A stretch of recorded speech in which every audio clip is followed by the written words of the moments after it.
the essence of the eternal divine spirit, the one that causes all that exists to exist, the one that is self-existent.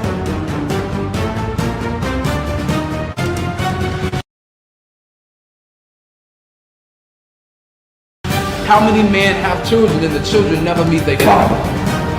See, you created a void in that child because you are a part of that child. Black power! Black power! Black power! Black power! Black power!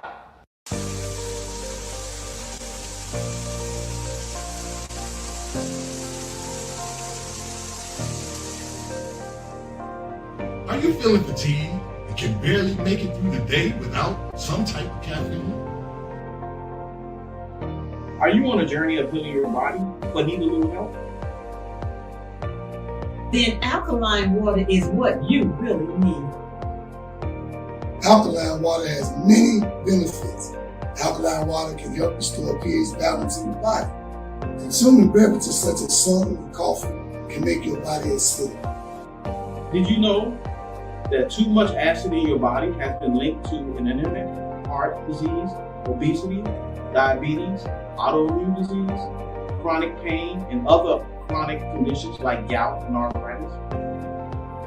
Those who use alkaline water have reported increased energy levels, clearer skin, reduction in inflammation, better digestion, and many other health benefits. I've used alkaline water for years, and it's been instrumental in sustaining my health when I was diagnosed with sarcoidosis. Are you ready to take responsibility for your body's health? If the answer is yes, then our alkaline water is just what you need. Bring your own bottles. It's only $3 for each gallon.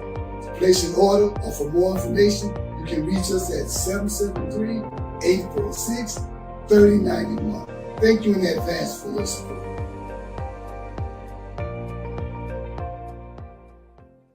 Hi, my name is Sister Ebony Stevenson. I am your announcer for today.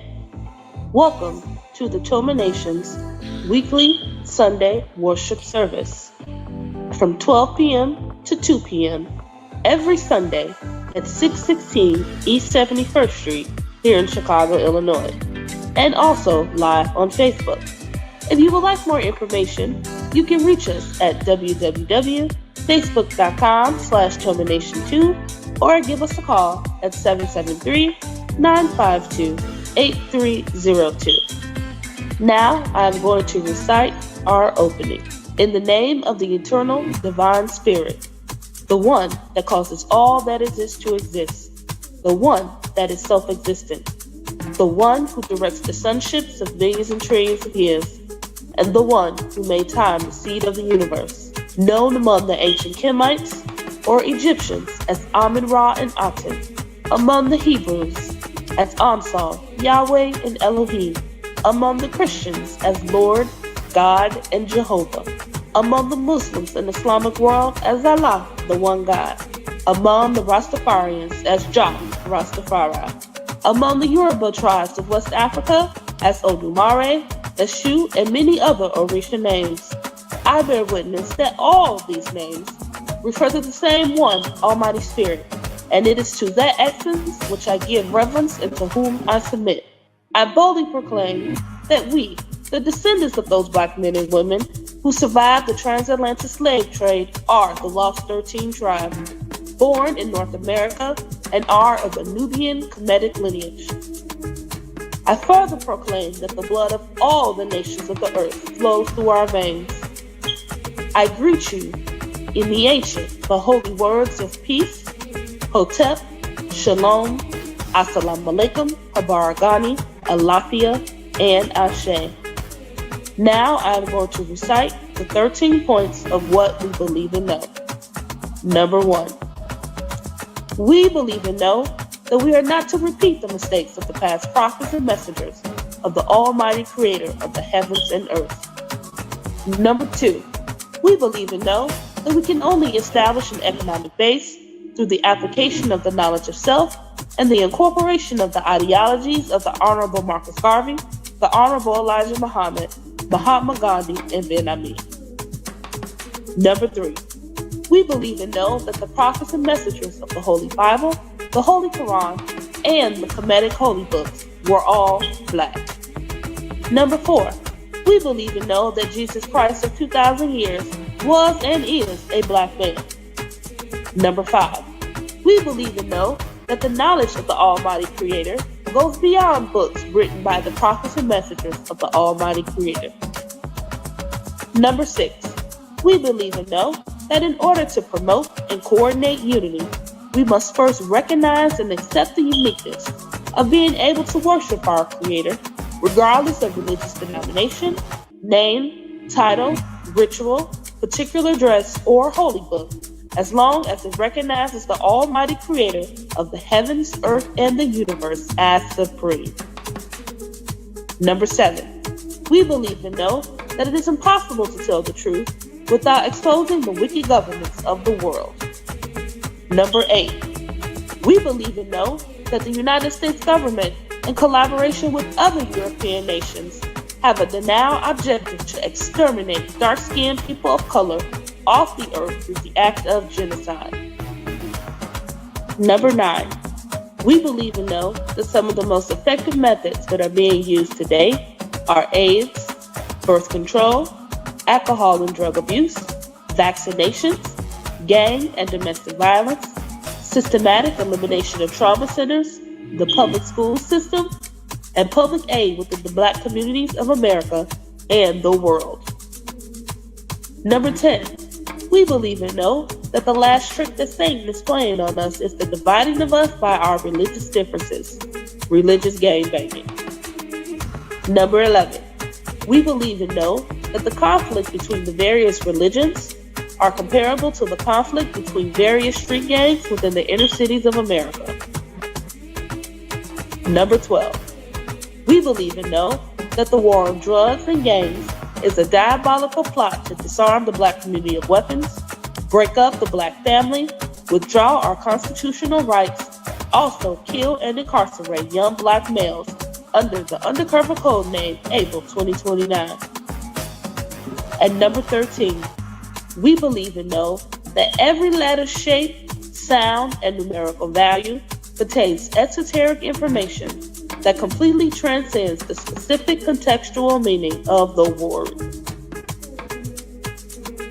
Our purpose: to bring about the growth of a righteous community in accordance with the laws of the Creator of the universe, under the leadership and guidance of Brother Minister Raheem Quasad Aten, to provide solutions to the social and economic ills that plague the communities of urban America.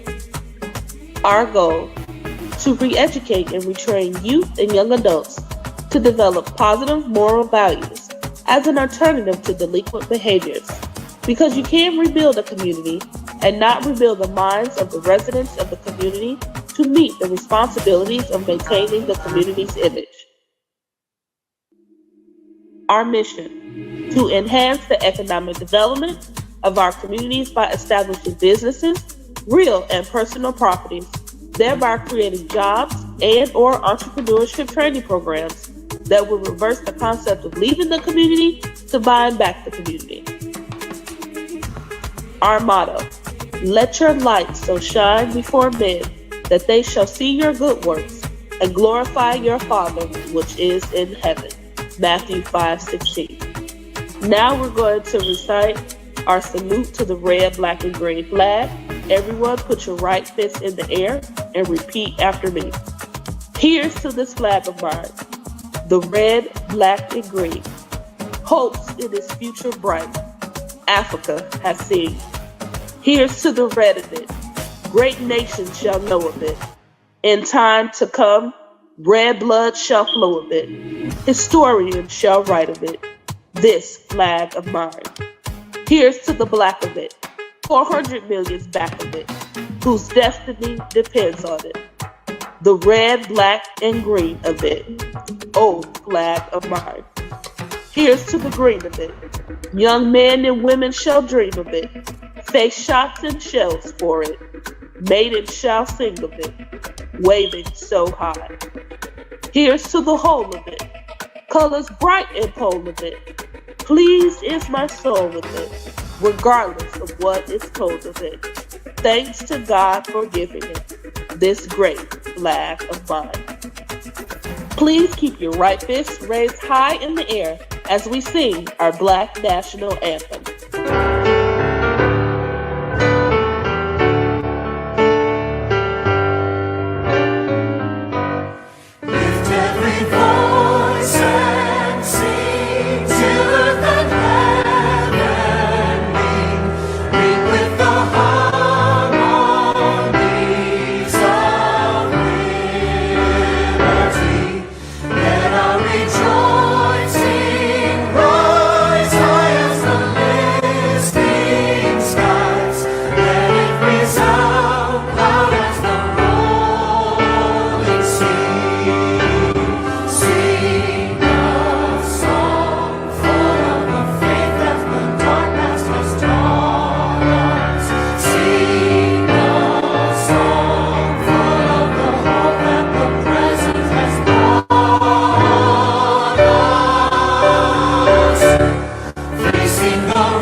Black power, black power, black power. Black power is the power to define, develop, and defend that which is in the best interest of Black people.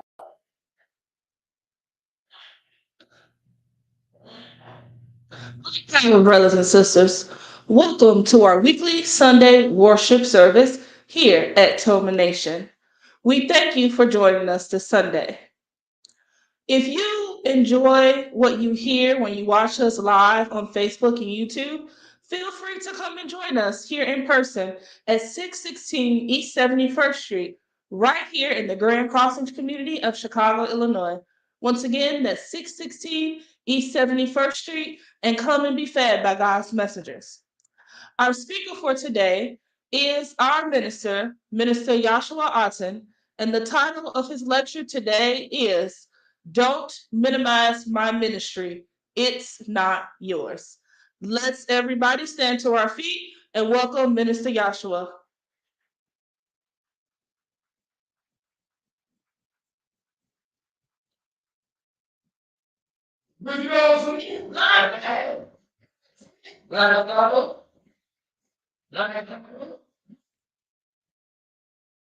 Good evening, Toma family and Facebook family. I am Brother Minister YASHUA Hakeem Aten at the Temple of Mercy Association, located here 616 East on 71st Street in the Grand Crossing community of Chicago, Illinois. I'd like to begin by reciting our opening. In the name of the everlasting Father, he that causes all that exists to exist, he that is self-existent, he who directs the sunships of millions and trillions of years, and he who's made time, the seed of the universe. He's known among the ancient Kemites or the indigenous people of Africa as Amen-Ra Aten. He's known among the Hebrews as Ansof, Yahweh, and Elohim. He's known among the Christians as Lord God and Jehovah, and among the Muslim and the Islamic world as Allah, the one God. Among the Rastafarians is Jah, Rastafari. But I bear witness that all of these names refer to the same one, Almighty God, and it is to him whom I give reverence and to whom I submit. I boldly proclaim that we, the Afro descendants of those Black men and women who survived the transatlantic slave trade, are the lost 13th tribe, born in North America and are of a Nubian Kemetic lineage. The blood of all the nations of the earth flow through our veins. I greet you in the ancient but yet holy words of peace, which are Hotel, Shalom, Assalamu alaikum, Abar Gani, and the Lafia, and Ashe. All the greetings and salutations in the different various languages that we happen to find Black people in America involved in. And if you're from the humble south side of Chicago, I'll greet you with a what's up. Just as atoms unite to form the elements of life, so must we be in our unity. It is always a privilege and an honor to stand before you, the chosen people of God, to bring a word that might inspire, uplift, and make you want to do better in your life. Today, my lecture title is Don't Minimize My Ministry because it's not yours. And the reason I chose that title is because I've been hearing all this religious gangbanging as to what persuasion we should be, what garb we should wear, what name we should call God, and all of this inward fighting when we all have the same enemy that's coming against us. The same enemy that came against your beloved, our beloved Savior. They call him Jesus Christ, but we understand and know that that wasn't his name. We understand and know that the J only came into existence some 500 years ago. So Jesus is not the name that every knee shall bow to. Jesus is not the name that every tongue shall confess, because Jesus was not his name. Christ was his name. Christ was his title. And so I thought I'd take a page out of the bylaws and constitution to help us understand the Christ that this world has taught us about. Not the Johnny come lately Christ with the perm and the blonde hair and sometimes blonde hair and the long nose that he has. We're not talking about that fella, because that ain't the Christ. That's not our Christ anyway. Our Christ has a complexion. Our Christ had an identity. Our Christ, according to scripture, had hair like that of lamb's wool and feet of fire, as if they were burned in the sun. Said they were a brass color.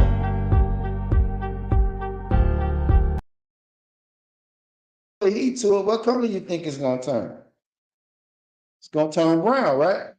So that lets you know that Christ was a brown-skinned man. And so I just wanted to read us something about the essence of the Black Christ, because in the Temple of Mercy Association, our goal is to re-educate and retrain youth and young adults to develop positive moral values as an alternative to delinquent behaviors.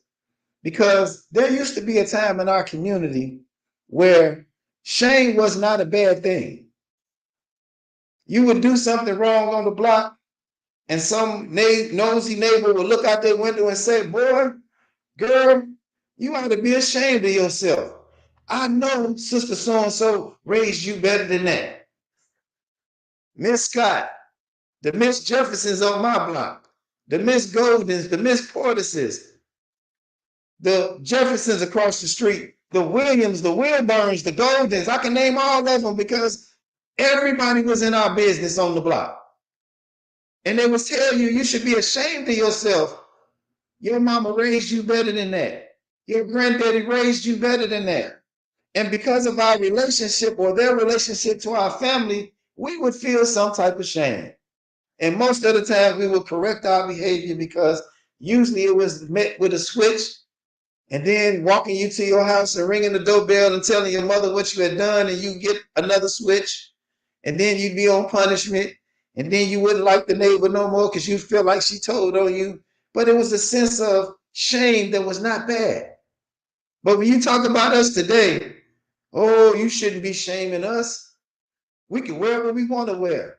You shouldn't be shaming us. We can talk how we want to talk. You shouldn't shame us. I can have my stomach stuck way out to the furthest parts of the earth with a cigar in my mouth and drink all the cognac I want. You shouldn't shame us. But shame only came based on our relationship to our family. So I thought I'd share our relationship to our family, to one of our brothers. And I say brother because Jesus Christ told us that we were joint heirs to the throne. And anytime you share heirship with somebody to the throne, you can't be a cousin, you can't be an uncle, you can't be an auntie, you'd have to be a brother. So all my brothers and sisters, the time have arrived to understand the essence of the Black Christ. Why is that important that we talk about a Black Christ? Why is it important that we make a point about the ethnicity of our Christ? It's important because there are some Johnny-come-lately people who are trying to take our birthright, and they're taking our birthright and they're ruling over us because of this one premise. And I want y'all to listen to this good. They say God is white. And as long as God is white, he's given us. Who is us? A sandbox people and an icebox people who say God is white. And as long as God is white, he's given us the inalienable right to rule over all other races of people. I want y'all to listen to that because we can make that up. Senator Henry Berry, 1865, stood before the House of Congress and said almost the exact same thing. We, as far as possible, extinguish every avenue by which light can enter into the slave's mind. What light was he talking about? The knowledge of yourself. It don't matter what religion you come up under. It doesn't matter if you come up under Islam. Elijah Muhammad gave us a book, Message to the Black Man. Ben Ami gave us a book, God, the Black Man, and the Truth. So they act like something is wrong for us for talking about black, for talking about black man and talking about black power, the ability to divine, develop, and defend what's in the best interest of black people. We weren't the one that created water fountains and bathrooms and put names and said no Negroes allowed and no colors allowed. We didn't create that. We didn't stay stuck on the kindergarten understanding of color and that color meant something negative about you. We didn't create the definition that said black was something defiled, black was something that you couldn't trust, black was something that you had to get back from. If you brown, you might stick around. If you white, you right. We didn't create that. So we have to go back and create and make us understand the essence of black and what it really means. Black Christ. This can fully be understood through the etymology. What is etymology? It's the study and origin and the beginning of words. The etymology of the word Christ. The word Christ is derived from a Kemetic or Egyptian word charis, which is a mummy enshrined in a cocoon of darkness. In India, the word charis is pronounced Krishna because certain letters in the alphabet are interchangeable, which means the black one. In Revelation 14 and 15, Christ is described with hair like lamb's wool and feet like fine brass as if they were burnt in the furnace. In other words, Christ was a black man with a smooth brown skin, like my complexion, you know. That's my brother. I can say that, right? We want to be proud of our brother that have been darkened by the rays of the sun. In fact, there are many other words or references in the Bible that depict blackness. For example, in the book of Job 30:30 reads, my skin is black upon me and my bones are burnt with heat. The word Job is derived from the Kemetic or Egyptian word Job, which means coal black. The lump of coal is a symbol that the ancient Kemites used to define the names of their people, the Kimwa, which means the land of the black. What did this information mean? Why is it so important? Because St. John 8:32 reads, you shall know the truth, and the truth shall set you free. E.T. exposes Genesis 1:26. So when you look at everything that's going on in the news today about the controversy from Hebrews to Negroes, it's important that we understand and put the pieces of our history together. And the first thing that we have to do is understand actual facts. And the actual facts are that black men and women have been on this earth 66 trillion years. I'm going to say that again. Black men and women have been on this earth 66 trillion years. The Christ that we read about or talk about in the Bible was some 2,000 years ago. I say again, we've been here 66 trillion years. The Moses of the Bible that we read about was 4,000 years ago. Now, I want us to understand this. What do you think we were doing the rest of those 66 trillion years before we learned about an Abraham, a Isaac, a Jacob, a Moses, a Jesus? What do you think we were doing before then? Do you think we were just wandering around on the earth, uncivilized, not feeding ourselves? Do you think we were not a civilized people? Do you not believe that we gave civilization to the rest of the world? Because in every nationality on the planet, you will find a black man. If you go to China, you'll find a group of people that are darker than me, that are blue, black, that are Chinese, that are the original Asians. If you go down in India, you'll find a group of black people called the Untouchables that are blue, black, blacker than me. Do you understand that we were first, that we are the microcosm of this macrocosm that we call mankind? Why do you think they call it mankind? Because it's a kind of a man. That means it's not original. The original black man and woman was us. But we have to stand on our laurels and we have to help our people understand that, because if we don't, then what is the incentive for our people to want to have righteous and moral conduct if we were not related to our Father? If we don't know our ancestors, if we don't know our history, if we don't know the greatness of ourselves, you have no inspiration. And we must understand that there is no way on God's green earth we can stand before you and tell you our history without including the white man. Or I'd like to call him the sandbox man and the icebox man. That one that crawled out of the caves of the Caucasus Mountains and want to put us in a box called Christianity. The icebox people. They just got here yesterday. I say again, we've been here 66 trillion years. There's no way to talk about the black genocidal holocaust that our people have undergo with the transatlantic slave trade and not bring up the involvement of the sandbox people and the icebox people, because everybody benefited and had slaves and have slaves today. The Jews say never again.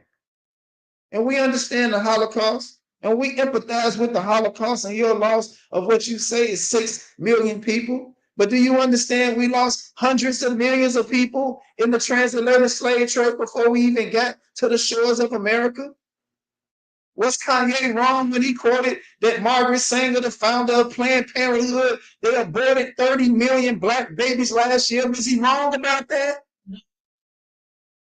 Did those facts not exist? Why is that happening to us?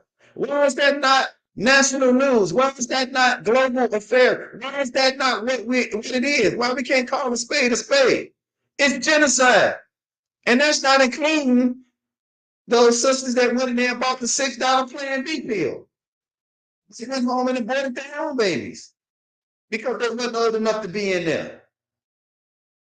So he wasn't wrong in what he talked about. He wasn't wrong because we know the destruction of our people. We know the scripture. We know what happened in the days of Christ when he was born, what Herod did. We know the scripture teaches us that, come, let us deal wisely with them, lest they multiply, less chance they have of joining on to an enemy and coming against us. There's always been a denial objective to exterminate black people of color off the earth through the act of genocide. And it never stops. Every year they're killing 30 million babies. Why? Because the title Christ was not just for the black man that walked this earth 2,000 years ago, but Christ is present today. And the same diabolical plot that Herod spun against our people when Christ was born is still being done to our people today. They want to stop the rise of a Messiah. They want to stop the rise of black people. They have to control the population because we outnumber everybody 19-1. And if you know anything about the Department of Human Services and the CDC, it says that by the year 2031, they'll say that white people will almost be extinct. So they have to go into technology. They have to go into cloning and grafting because they just can't seem to keep up with us. But I'm bringing this up because I want to make a point. The same diabolical plot that evil and wicked Hitler devised against the Jews in Germany to exterminate them is the same diabolical plot being used by Jews on black people today. Right. Was Kanye wrong when you go on your Apple and your Spotify, the Jewish owned streaming app, that the #1 song being promoted on there is a song that promotes violence and the killing of black people, the raping of black women, the destruction of black people? Is it not wrong? How can you call yourself the so-called chosen people of God, but yet you promote death and destruction to another group? What I told you earlier, God is white. And as long as God is white, he's given them the inalienable right to rule over all other races of people. And so that's the justification that they have for helping us to destroy ourselves. But before Hitler began to destroy the Jews physically, he had to have a propaganda campaign against the Jews. Hitler used to put out comic books and magazines, and he would show the Jews leaving one town, going to the next town, and he would show a trail of rats and roaches following them. So he had this campaign program for about 2 years before he attacked any of them physically. Because when he began to attack them physically, everybody looked at the propaganda campaign that he had put out about them. You know why the world is not in war about 30 million black babies being killed? Because the propaganda campaign. This rat and rape culture that they got going on in our community. Back when I was growing up in the 90s, we had Old Dirty Bastard. We had Boys in the Hood, Niggas with Attitude, Juice, Fresh Friday, New Jersey Drive. All of these movies depicting black people as buffoons and people that didn't care about their community. Bring it up to 2020. We got 21 Savage, Lil Baby, Lil Durk. And what is the culture? What is the message in the music? You mean to tell me ain't one pro-righteous teacher today? There's not one KRS One among them today? There's not one wise intelligence among this culture today, and y'all got the nerve to call that culture. It's not culture, it's death and destruction. And nobody's saying nothing because we're the ones promoting it. We're the ones promoting this rape culture. We're the ones promoting this rap culture that tells our young girls to deep throat and choke on the fatness of a black man. And we hear that in rotation 9, 10 times a day on the radio. I'm a parent as a black man, but we allow them to continue to do this to us. I listen to the radio quite often. I like rap music too. I get caught up in those beats. I like the music. And then I go into the Chinese restaurant one day to get the kids some Chinese food. And the brother said, hey man, I got the CDs on sale. They're 3 for $5. And my son said, yeah, Daddy, this one your favorite song. I said, okay, get it. Until I put it in the radio and I found out that I had the explicit version. It wasn't the radio version. See, I come from that era where you didn't learn all the words to the song. You just learned the hook. And you listen to the music and you made up your own words and you hum what parts you didn't know. So I'm sitting in the car jamming to the song until the explicitness of the song came on. And I said, I'll be damned. And I looked in the back seat at my then 12-year-old daughter and I say, I can't believe that this is what we are promoting to our children. And this is the #1 song. This is the top 9 at 9. And then we wonder why our children are acting the way that they act. Because they're being programmed to act that way. We wonder why nobody is talking about the hell of the cost that black people are paying every day in the loss of lives. Most of our major cities have upwards of thousands of deaths every year. Mostly in Chicago and LA, because for some reason, the life of a Negro in Chicago and LA must not be too valuable. Because the murder clearance rate in our city is only 11%. They don't solve murder up here. You kill somebody down south, somebody gonna tell on them. You going to jail. Them mamas and families down south ain't gonna just suffer the loss of a loved one and let you roll the thing free talking about a no snitch policy. Somebody going to jail.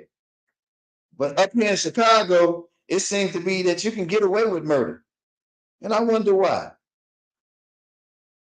This gangster rap culture that's headed up by the Jews, mainly Ari Emanuel, the brother of former mayor of city of Chicago, Rahm Emanuel, who is the head of Universal Record, which Universal Record is the head of most of the black so-called independent labels that are out here promoting this rap music, and that they would have the audacity and the nerve to come into Chicago and choose people from different gangs in Chicago and different sets and blocks, making them rap stars and making them famous and making and creating the atmosphere for murder. So that now when 1,000 deaths happen in the community, we think that was just a Chief Keef and a JoJo thing. That was just the O Block and the 63rd thing. We think that's just a BD and the GD thing, when really it was a diabolical plot to destroy black people of color off the face of the earth. The handwriting is on the wall. We know who's behind the killing in our community.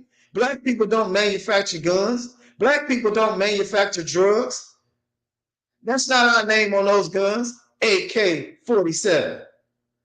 It's not named after us, but somehow trace of them usually find their way into our community late 2, 3, 4 o'clock in the morning by these railroads, and somehow our children are tipped off that they are there. But how can this exist without rap music? Without the propaganda campaign that we don't care about ourselves? Because all we rap about is drill, slide, and kill.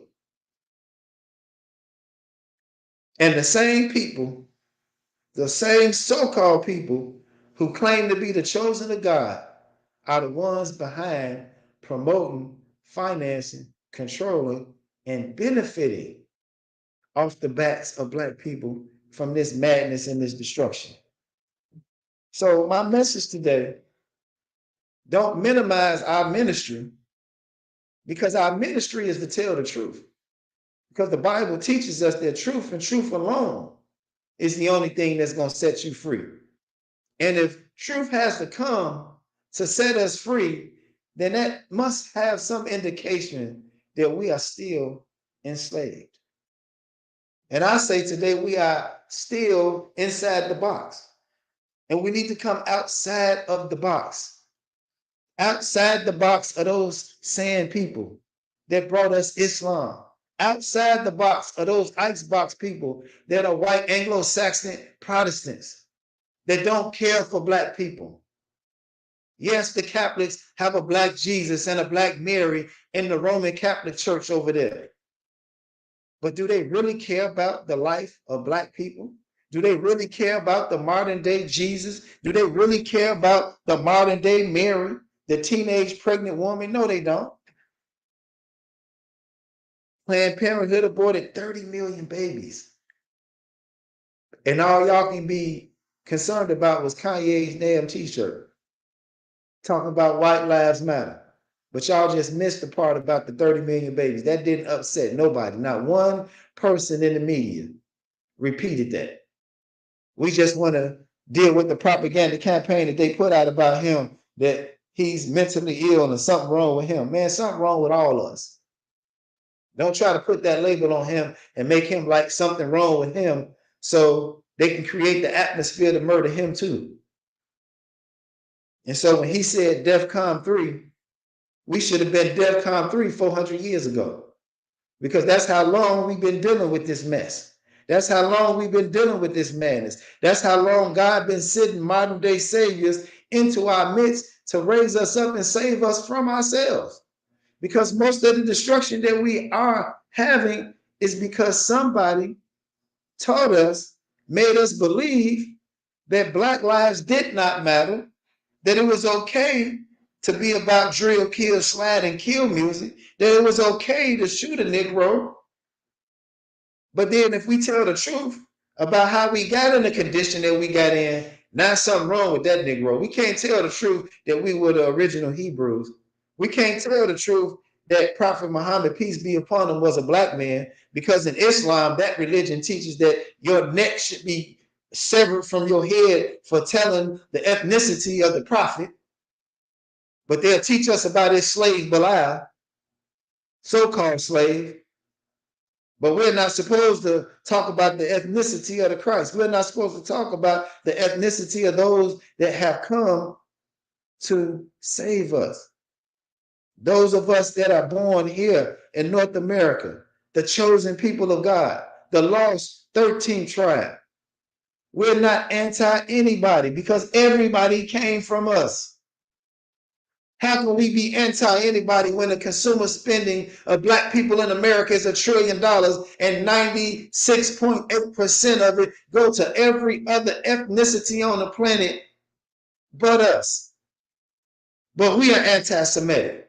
We're the ones buying the Adidas because of Kanye. We're the ones buying the Nikes because of Jordan and the National Basketball Association that they created years after they saw Marcus Mosiah Garvey put 40,000 people in the arena to talk about the freedom and liberation of black people. And so they had to create other arenas to do the same thing so they can minimize the impact that he had, because he had 40,000 delegates from all over the world for 31 days talking about how to get black people out of condition that they found themselves in. And so years from that, the National Basketball Association was created. The National Football League was created. All of these Greek fraternities were created. Why? So they can take our minds off of the truth. That we need to get out of the condition that we're in. We need to stop the killing of our people. So in the 60s, they took the trades out of the school. No longer could a black man use his hands to earn a living and take care of his family. Then they brought in the welfare system. They took the black man out of the home. First, they made him unemployable. Then they took him out of the home because they brought in the DCFS and the aid. And so the welfare system came in and said, hey, sister, you don't need him. We'll take care of you. We'll give you these food stamps. But the only condition is that man can't live here. So the sister tried to be smart. She had us in the closet, had us under the bed because the welfare lady was coming to check. And if she found any male clothes in that house or an extra toothbrush, you lose your public aid. So first you lost your ability to be employed, then you got put out of your house. Then moving into the 80s and 90s, they introduced the drugs, the war on black people. Never forget, y'all, that there is a program called Global 2029, where the objective of this program was to exterminate 2.4 billion people of color off the earth through the act of genocide. We in 2022, y'all. They're doing everything that they've been saying they were going to do since the 90s. The attack on black people have not stopped. The public displays of whipping Negroes into submission have not stopped. Kanye ain't the first. Kyrie ain't the first to find out that there's a glass ceiling to their money, to their fame, to their being in this white man's system. They ain't the first ones to be beat in public so the rest of us can shut up and get in line. Because this Johnny-come-lately group, this privileged people are saying, oh no, they're inciting fear in our people. We don't ever want to go through what we went through. Well, black people didn't have nothing to do with your Holocaust. It wasn't at our hands. That was white on white crime. Black people didn't have nothing to do with your Holocaust. Black people didn't help Hitler in the war. We should have never got involved in that civil war between the North and the South. That's why Albert Pike, the general, created the Ku Klux Klan, because he said he was going to give black people hell for making them lose that war. And the Emancipation Proclamation wasn't no emancipation. The only thing that they did was Lincoln came up here and sold us to the Catholic Church. I'm going to say that again. The only thing that happened was not our being free while we running around here celebrating Juneteenth. Lincoln didn't free the slaves. He sold us to the Catholic Church. So when you come past the South and come into the North and you riding through St. Louis, you see that big old arch in St. Louis. What do it represent? It lets you know you coming into the land of the Archbishop, the land of the Catholics, the white Anglo-Saxon Protestant. And we know his slave master is this Johnny-come-lately privileged people who got him shaking in their boots. And they are against each other. But for some reason, they know how to put aside all their religious, all their philosophical differences to make sure that Black people don't rise off the bottom in North America. Now, why can't Black people do that? Why can't the Christian and the Muslim come together? I once heard Minister Farrakhan say the Most Honorable Elijah Muhammad didn't make us Muslim. He was making us into a Black man. He was giving us the moral tenets of Islam. I'm going to say that again, the moral tenets of Islam. Because the representatives of Islam today that are in our community don't represent Islam. Because Islam teaches that the pig is foul and that it shouldn't be touched. But they own the grocery stores in our community that sell all the pork, but they don't touch it. They hire one of us to come in there and man that meat counter. The Quran is against alcohol, but they got a liquor store on every corner in our community. But somehow, and some reason, there's a city ordinance that says there's a certain amount of feet that a liquor store is supposed to be in proximity to schools and churches and parks. But for some reason, we got liquor stores right next door to daycares in our community, and ain't nobody saying nothing because of this diabolical propaganda that is being waged against Black people.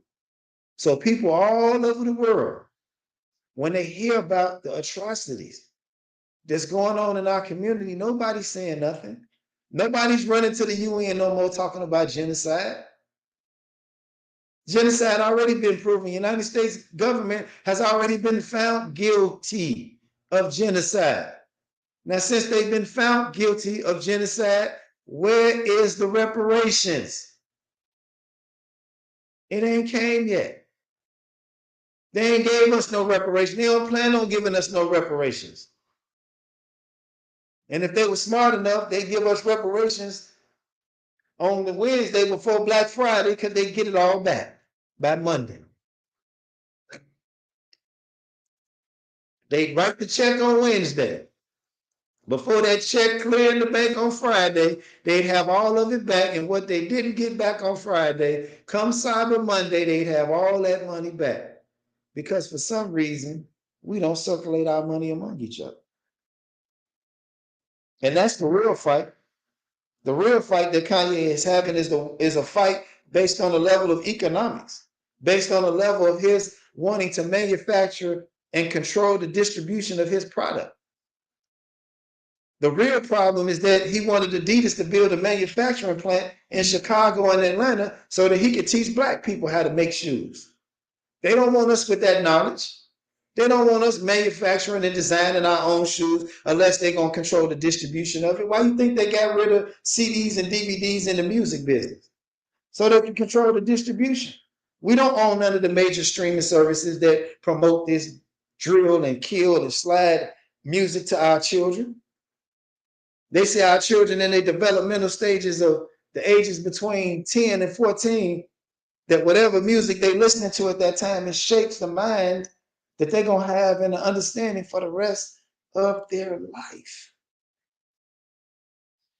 And if that's what they're giving our children, and we're sitting back allowing this, and not one person is saying anything, and then at the same time, they're promoting alcohol, and alcohol has been found to be the gateway to drugs, the gateway to killing, the gateway to murder, but nobody's talking about the alcohol that's being promoted in our community. Nobody talking about the 15 wine and spirits in one community that got lights and billboards that are leaving impressions in our children's mind about alcohol.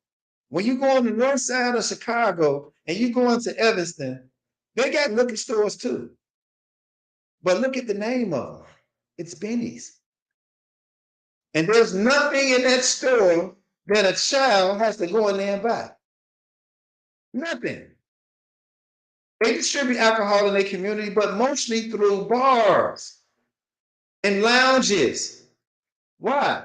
Because a bar and a lounge, you got to be a certain age to get in. So the alcohol is not promoted to the next generation. They're not creating the next generation of alcoholics among white people like they're creating the next generation of alcoholics among black people. Everything that's promoted to us, this same group of Jews that own the music industry are the same group of Jews that own the alcohol industry. And so even though alcohol is supposed to be illegal to promote to children, somehow it's become synonymous with the drill, slide, and kill music. So now you don't just get a record deal, Disney. You get your Douce, you get your Ciroc, you get your Rosé, Ricky. And y'all think y'all doing something for the culture. Because you the first Negro with some alcohol. You ain't the first. Negroes been making moonshine since the beginning of time. You ain't the first Negro with your name on some damn alcohol that's destroying our people. And these are supposed to be our heroes that we celebrate, our heroes that we look up to. You made $1 billion selling death. And we want to celebrate that because Forbes told us to. Y'all want to know what the problem is with Ye? What the problem is with Kanye West, formerly known as Ye, though I walk through the valley of the shadow of death? Do y'all see how this man is aligning himself with the Black Christ and the identity of his ancestors and walking in that? Jesus walk. God showed me the way because the devil tried to hold me down. They don't want them type of lyrics going across the airways. They don't want children listening to that positive music that he's putting out. They don't want children walking around giving themselves the name of God, calling themselves YASHUA, calling ourselves Rahim, calling ourselves Omari, Oshun. They don't want us taking on the names of our ancestors because those ancestors, by taking on those names, will begin to live in us again. Death, as it's been taught to us, is not death. Death has never been an enemy to Black people because death was simply transitioning from one plane to the next. And those same spirits that transition from this plane to the next, those same spirits get replaced.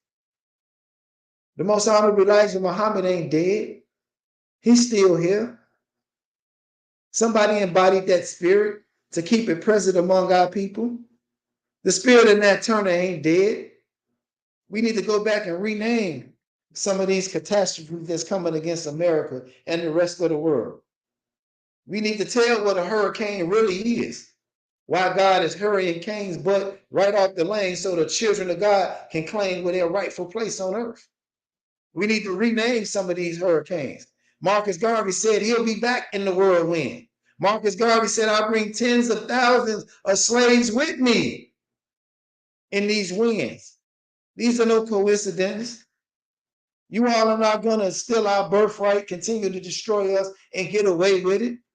There is a God that we serve. There's a God of justice. There's a God of freedom and truth and justice that is on our side. But Black man and woman, we got to come together. And we got to put aside our religious, philosophical differences and recognize and accept everybody's uniqueness to worship God, regardless of all of that other stuff. Put aside those petty differences. Don't be against us because we use the term Black, Moors. We're supposed to be more than that today, don't we? Nationality is the order of the day. We don't disagree with you on that. But nationality is not just of a nation. God said the earth is ours and the fullness thereof. So don't relegate us to no part of our planet, no part of our mansion or our house that God gave us to dwell on. Don't fight us over one over the other. All of it is ours. We ain't got to go back to Africa. Wherever we wake up with the sun on our face and our feet on two on the green earth that God placed us on is ours. Wherever you woke up. So you ain't got to go back to Africa, but you got to recognize Africa because it's the cradle of civilization. It's the best part of the planet. Not to negate any other part of the planet, but all of it is ours. All of it. So don't minimize the ministry of the Black man and woman in America because it's not yours. 1 Peter 2:9 says, ye are the chosen generation, a royal priesthood, a holy nation, a peculiar people that should show forth the praise of him who called you out of darkness into this marvelous light. Light. We are the children or the first people born under the light of the world. The S-U-N and the S-O-N. Never forget that every letter, shape, sound, and numerical value contains esoteric information that completely transcends the specific contextual meaning of the word. God gave his only begotten son, S-O-N-S-U-N. Ain't but one son I know give life to everything on the planet. And everything in God's creation came from us. There's a correlation between the S-U-N and the S-O-N. We got some of the same duties, some of the same responsibilities. So don't get caught up in the spelling of it. Understand what it really means. The Son of God, the light of the world. What is the darkness that we're in? We got to understand that. 1 Peter 2:11 says, dearly beloved, I beseech you, as strangers and pilgrims, abstain from fleshly lust, which war against your soul. How are we going to abstain from fleshly lust if we don't come against the culture of music that's being portrayed to us today?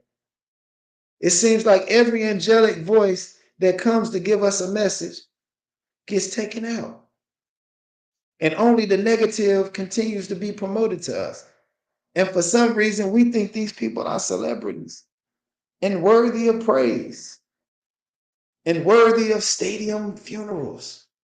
When you promoted death, when you promoted the killing of other Black men and women, mostly children, whose mothers are still grieving, and we still promoting smoke hookah, when that ain't a strand of marijuana, that's some mama's baby that's being promoted. The death of. How do we empathize with that parent in promoting her son's death? And now it's turned into a strand of marijuana. We smoking too good. And that's that woman's baby. How have we become that cold? How have we become that callous? I'll tell you how. Because there was a devil that was placed in our midst that made wrong hair semen. So you take away our people's ability to earn income. You split the Black family by bringing in welfare and DCFS and child support. And you take the Black man out the home. You take away the backbone and the identity of the family. And so now mama's forced to raise her child by herself.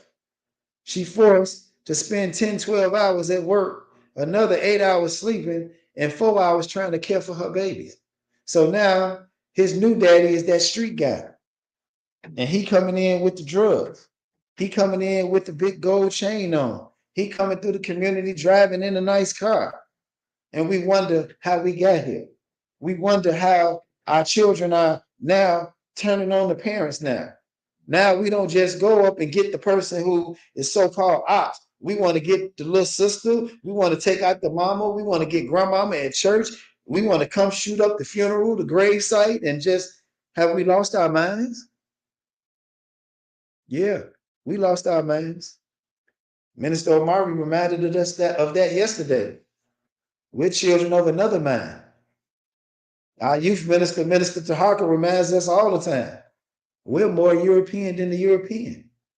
That's who brought all this death and war on the planet. That was white on white crime in World War I. That was white on white crime in World War II. That was white on white crime in World War III.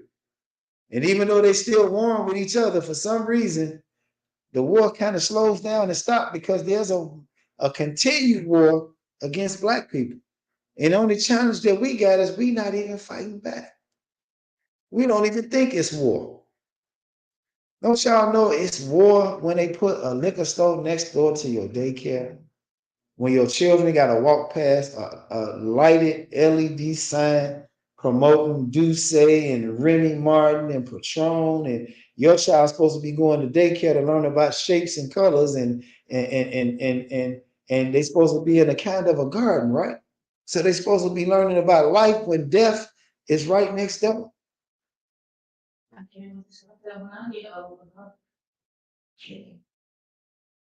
And the alcohol got the same shapes and colors as they learning in kindergarten. Because we got the mango Ciroc and the watermelon Ciroc and the pineapple Ciroc and the peach Ciroc but you don't find that in the white people neighborhood. I've been in their liquor stores before. They give us a beer called 211. 211 is a code for homicide. When you go in their neighborhood, you get Goose Island. You get Killian's Red, Johnny Walker Black or Red. How come their beer don't promote death? How come their beer don't have the same level of alcohol and drugs in it and chemicals that create effemininity in Black men? You drink their alcohol, it don't have the same effect.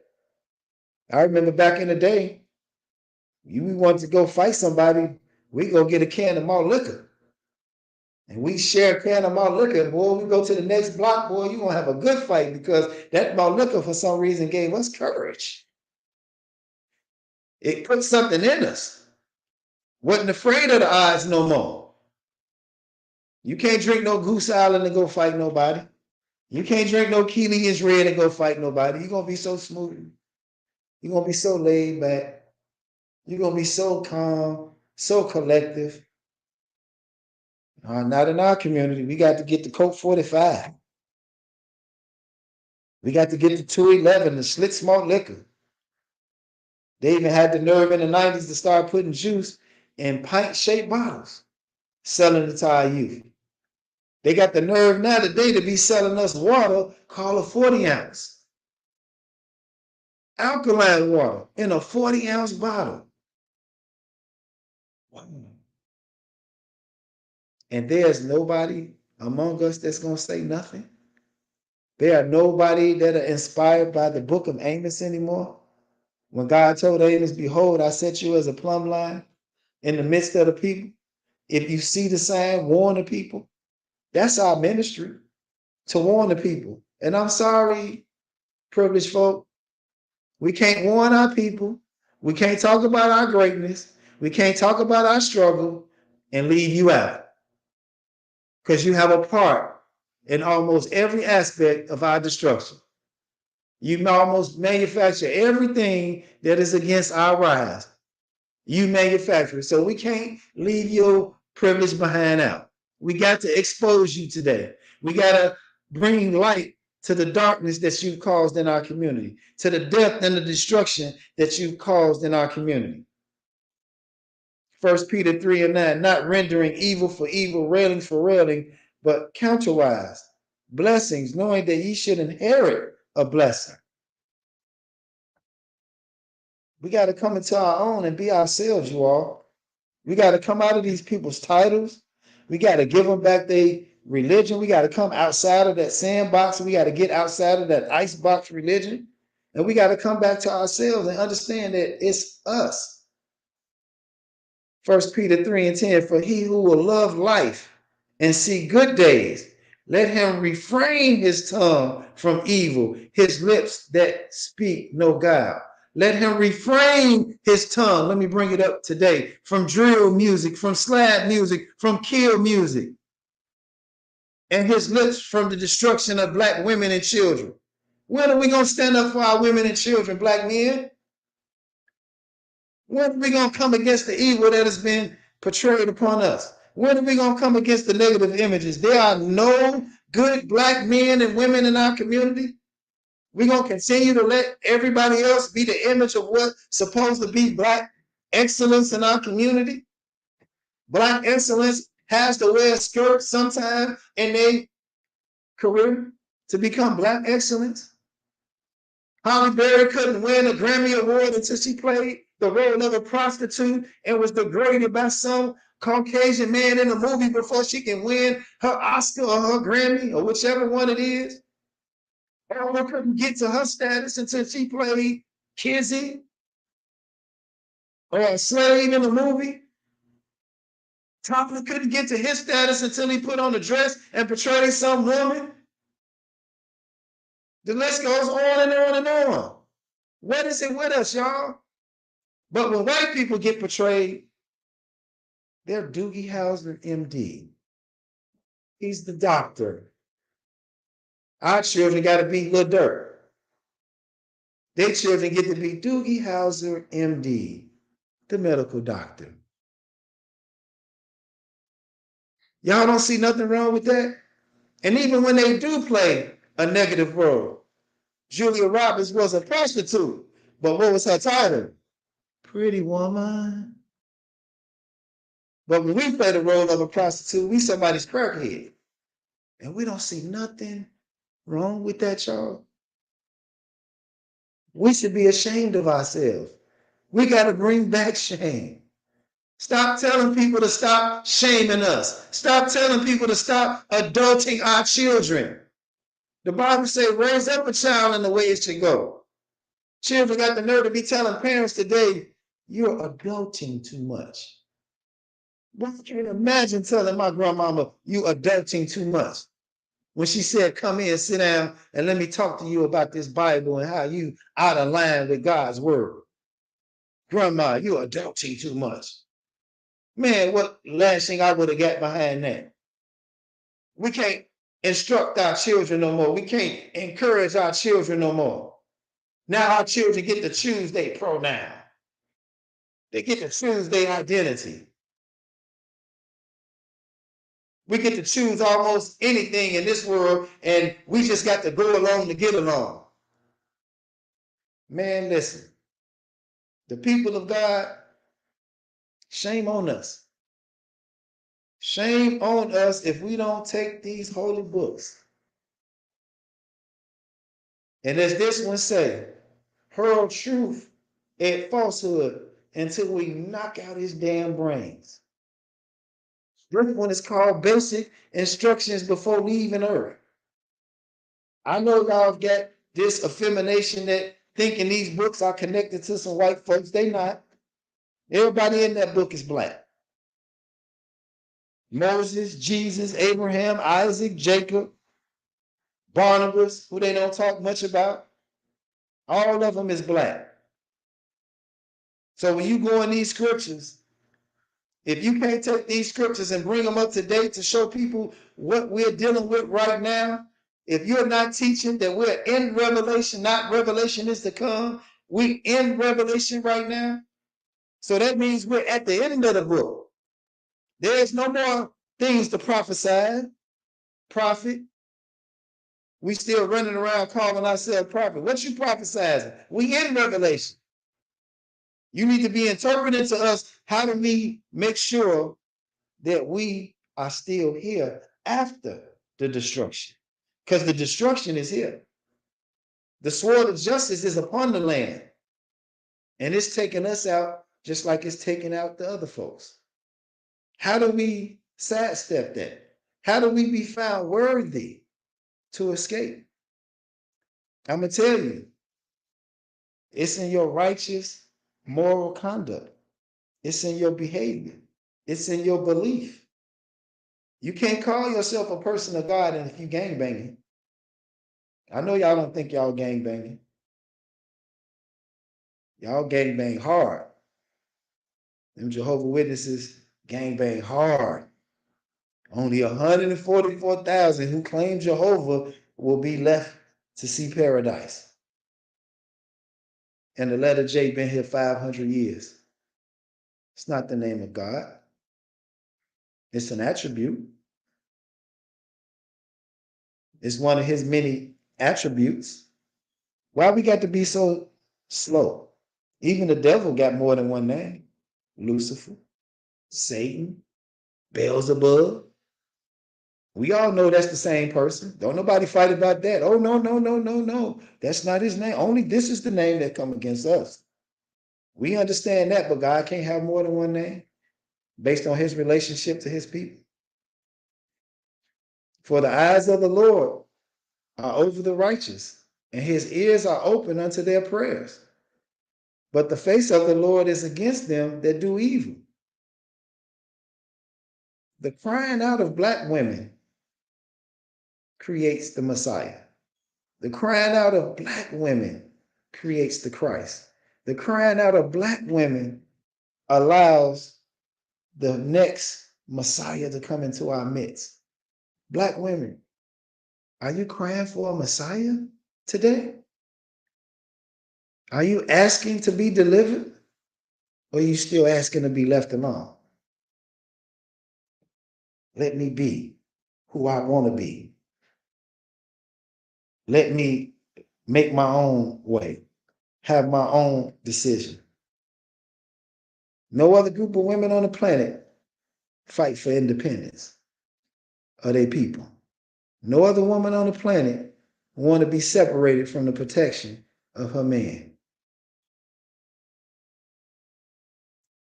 Let's get back to righteous attributes, black woman. Let's get back to righteous attributes, black man. Because until we come back and apologize and atone for the sins that we've done against these black women, they're not going to trust us back in a position God wanted us to be in, caring for them and raising their children. We know it's our fault, but our families got to come back together if we're going to defeat this enemy. We got to come back together. Peter, 1 Peter 3:13 says, who is he that will harm you if ye be followers of that which is good? See, good and righteous and moral conduct allows you to be able to withstand the evil of Satan. In 2016, I was in a car accident that was supposed to render me paralyzed from the neck down, if not kill me. But for righteousness' sake, for my intention to be right, for my being a part of an organization dedicated to the social, spiritual, and upliftment of Black people in America is why I'm still here. Because God gave me an assignment. And those of you all who have similar experiences, whether you claim your father or not, it's in your DNA. You're not invincible. You can get God. But for his righteousness' sake, and because he chose us for an assignment, is why we still here. It's not of your own free will and accord. It's because you've been chosen, duly and truly prepared, and have God's permission to still be here. Don't take it for granted. Because we could be gone tomorrow.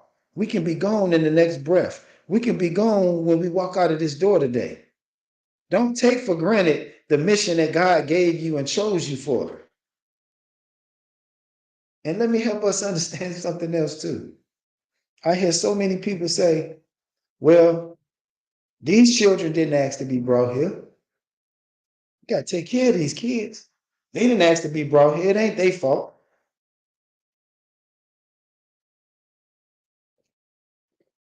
I beg to differ. I read somewhere in the book where it says, prepare a body for me, and I'll go, and I'll give my life for my people. Don't think your children didn't ask to be brought here. They chose you. You choose your mother and your father. You chose these parents. You chose their DNA. You chose that ancestry, that lineage. So whatever that DNA or the lineage or the ancestor that you chose, you are also choosing that mission too, whether you want to accept it or not. So I'm sorry to tell you, you chose that no good daddy. You chose that mama, whether she was good or bad. But what did you choose her for? Figure that out, and you'll find your purpose, because it's somewhere in there. Because we all connected to a heavenly Father that chose us all for a purpose. Everything was created for a purpose. Everything in creation. This microphone, this podium was chosen and shaped and formed and fashioned to hold these books and this water bottle and the lighting and the cameras and things in here. They were created for a purpose. The chairs that we sit in, the stage that I'm standing on, the flag was created for a purpose. We're God's greatest creation. Well, what is our purpose? To show forth his good work. That's our job. Our job is to expose and bring us out of darkness into light. And part of exposing is showing the hidden hand. And I'm sorry, today it just ain't so hidden. It's just overt. This devil then got, man, he done got really beside himself because he not even hiding it no more. They go to war, man, and they start killing us by the hundreds of thousands of millions, and we don't say nothing. Y'all know how many black people we lost in that fight when they went to war and all those Rwandans got killed, the Hutu and Tutsis? Y'all know how many black people got killed in the war when Israel was fighting Palestine? And this old arrogant sandbox man gonna say the fingernail of one of our privileged people is more valuable than the whole entire race of these people that's over here in our country. We want our land back. What kind of arrogance is that? Privileged man. The fingernail of one of theirs is more valuable than the whole race of our people. And then the poor black people that they set up among and in that land around those nuclear plants, knowing that in war, that's the first thing that you want to take out is the communication and the ability to have electricity. So you're going to take out the nuclear plant, and they put a group of black people around the nuclear plant, still using us as the shield of David to hide behind their dirty works, making us think we've achieved some level of freedom, but not realizing putting us in harm's way at the same time. Only a devil would do something like that. Forget the little kindergarten stuff he did with the water hoses and dogs in the 60s. This devil done got diabolical. He killing us in the water. He killing us in the food. He killing us with this genetically modified Monsanto crap that's destroying all the seeds of the earth. So now he's trying to take away our ability to even eat anymore. Messing up the ozone, tearing up the house. Man, this is our planet.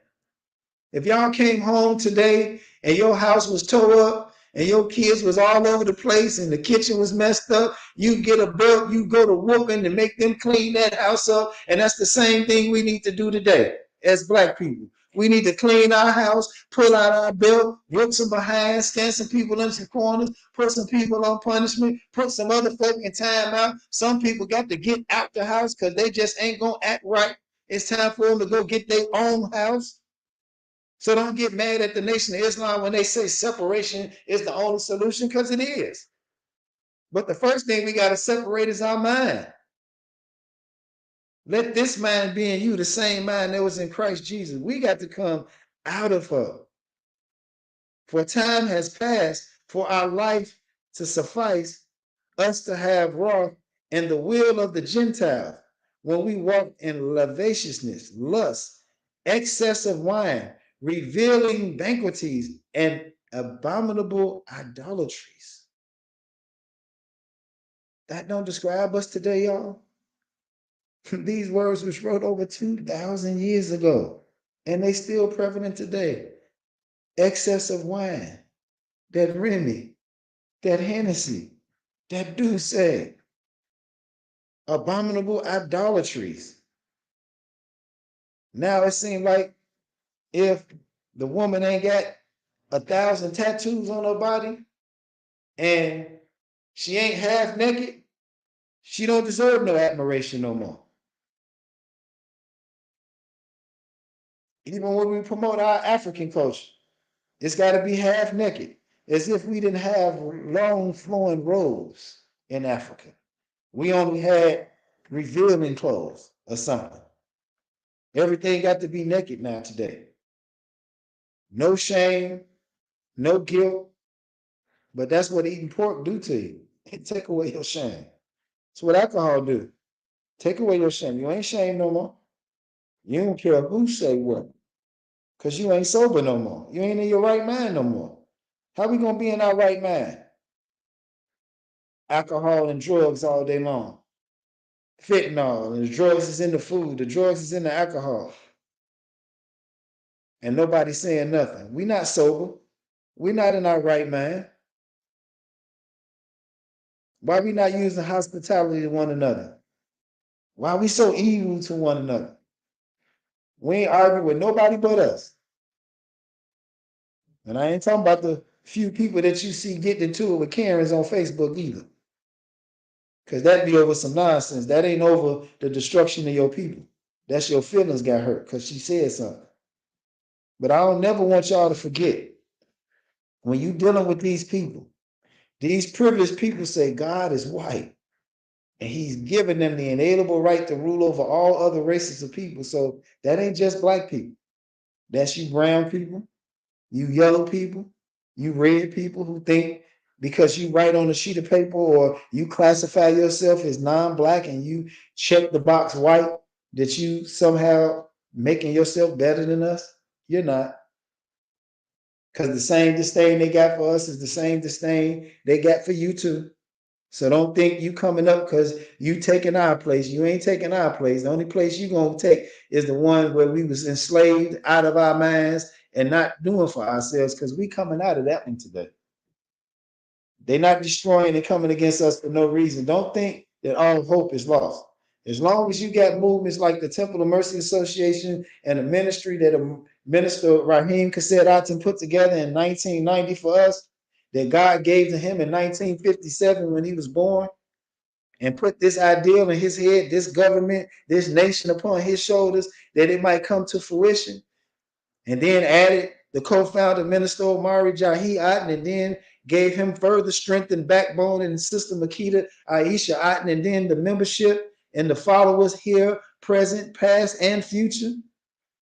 This is going to come about because unity is the order of the day, along with nationality. Got to have some unity. We got to have a nation of black people that's indivisible under God, with liberty and justice for black people first. I say that again, with liberty and justice for black people first. We got to practice a race first philosophy, religion, and practice, because we can't help nobody else until we get ourselves together.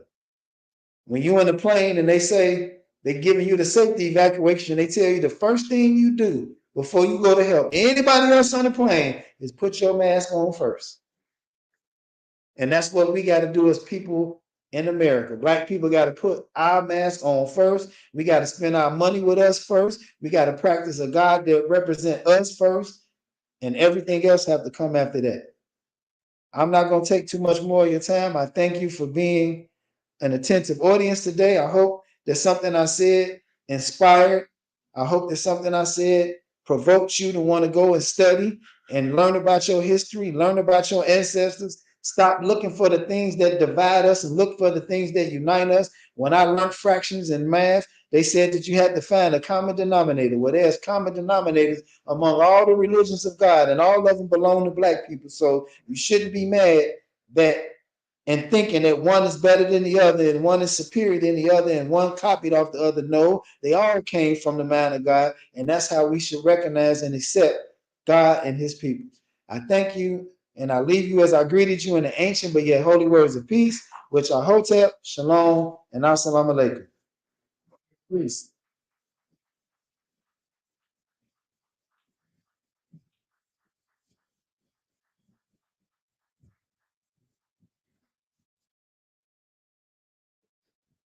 Greetings, brothers and sisters.